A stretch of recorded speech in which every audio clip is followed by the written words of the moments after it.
The title of my project is called Workforce Management. In this poster, I will divide into three parts. Part 1 is about fundamental concept of dynamic provisioning and problem formulation. Part 2 is the application part. I will talking about the consideration of implementation. And the final part is that the case study and conclusion. Situation: imagine that you are a boss of a company. According to the market and development, you may need to hire or fire the employee. Where should you hire? Where should you fire? How to make decisions so as to maximize the profits when facing the uncertain future. Introduction: using the dynamic provisioning can reduce the cost of company. Why? It's because the static provisioning is maintaining the same amount of employee that can fulfill the maximum workload, no matter the workload of them are higher or low. But the dynamic provisioning will make adjustment depending on the workload. However, the on-off cost should not be ignored. The penalty of layoff and the training of new employees should be considered to the on-off cost. Next, I will talking about the offline algorithm and the online algorithm. Offline algorithm means that we can design the strategy with the future information. So the online algorithm is that we will design the strategy without the future information. There are two online algorithms. One is deterministic algorithm. The other one is randomized algorithm.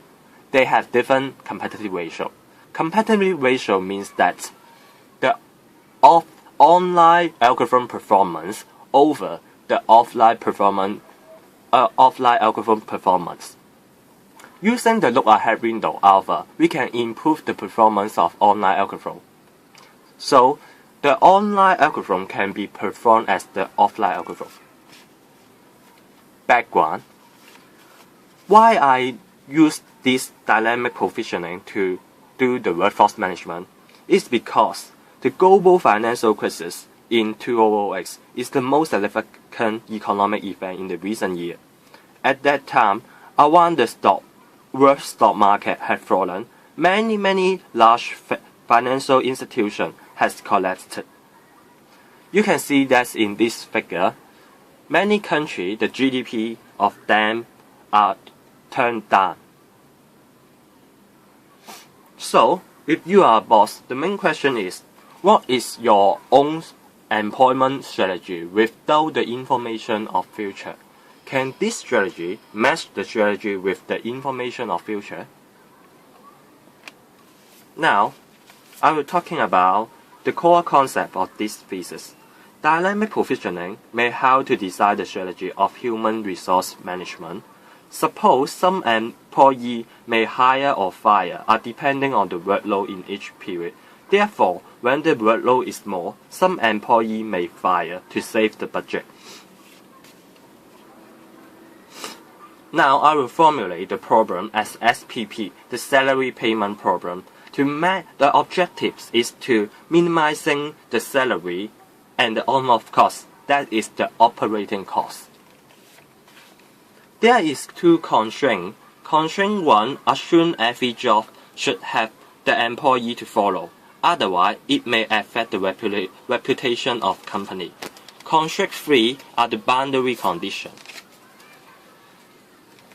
A very key concept is that the break-even point. The result of the offline algorithm is the optimum solution. It is determined by the break-even point. Actually, it is the on-off cost over the salary. The algorithm also implements the last empty server first job depletion strategy. It confirms the working staff would have higher priority to receive jobs when they just finish their working jobs. Then, if the staff are idle in the critical interval, they may get fired. Now, I will show the classical skid rectal problem to show the two online algorithm. Actually, in these two cases, we will find that the competitive ratio of two online algorithms and there are with the look ahead window alpha, the competitive ratio can be improved. Actually, the mathematical approach is perfect and is proved in the Professor Chen paper. Now, I will talking about the application part.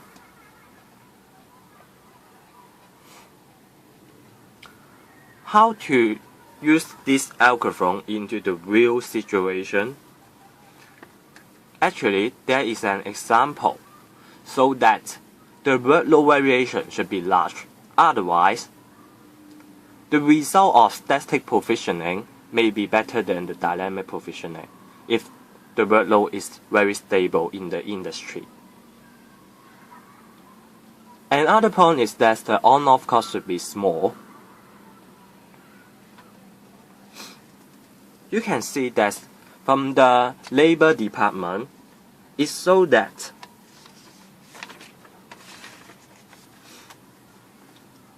the penalty depends on the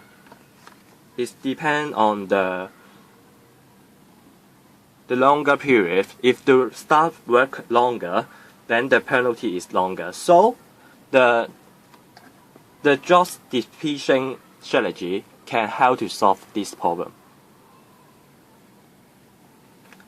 The third point is that the workload variation should not be too dense. If this variation is too dense, then it is very difficult and very painful to follow the variation. Point 4 is the industry should have the similar employees. It's because if different staff have different skill and responsibility, it's very difficult to apply the algorithm. So the algorithm is better for the industry with at least a large amount of employees who don't need high-skill technique. Manufacturing industry could be a good example for implementation. Point 5 is the damage of stability and reputation. It is very critical disadvantage of this algorithm. It is no doubt that no one enjoys participating in a company which when the company always fire the staff.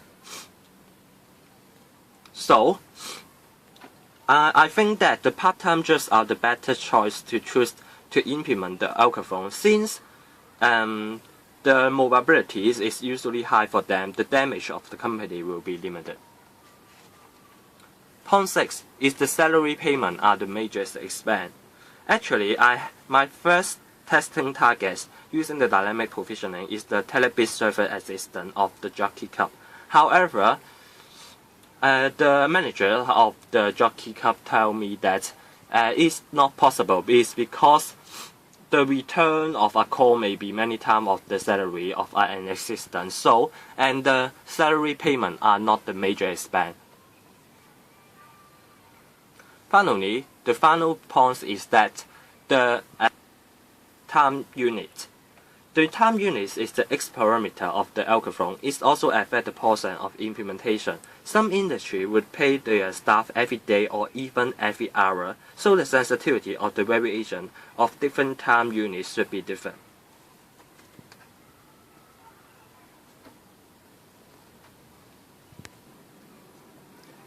The final part. In this part, I will choose one industry as a testing sample to verify the application of dynamic provisioning. After searching lots of information, I found that an emerging industry can be example. Exhibition industry is rising up with the enlargement of Hong Kong Convention and Exhibition Center (HKCEC). More and more people are interested and encouraged to join this industry, and the relative training courses are organized gradually in the recent year. Now, some brief information about HKCEC. After two expansion, the HKCEC become the one of the world's most international and cosmopolitan convention and exhibition center. It's so many world important event and exhibition is happen in the HKECE. And there is Hong Kong Convention and Exhibition Center Managed Limited (HML) in charge the daily work of daily management and operation of HKECE. And some jobs will be outsourcing. For example, hall setting, logistics, and decoration will be outsourcing to the contractor.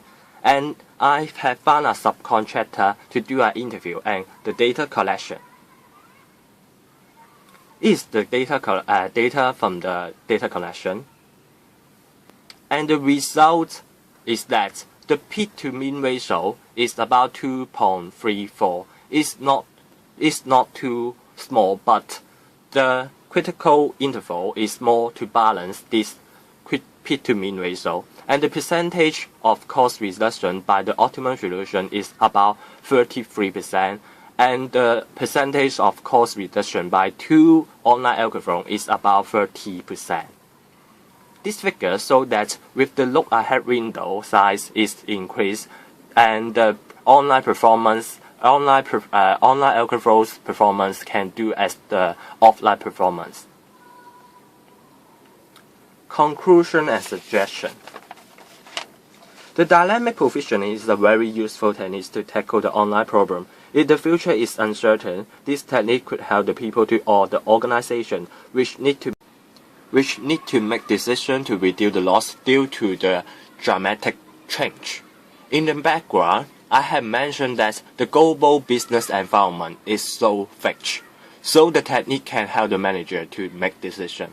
In the case study, it proved that the algorithm can really apply in the real business world. However, the company should also consider all the conditions I have mentioned before to decide whether the company is suitable to implement this algorithm. For example, if the on-off cost is too large, it may not be suitable to using the dynamic provisioning in that industry. Actually, not only the workforce management can apply the dynamic provisioning techniques, but also machine control inventory problem can also use these techniques to make decisions more easily. Therefore, manufacturing industries may have many opportunities to implement the dynamic provisioning. Reference of my project. That's all of my presentation. Thank you.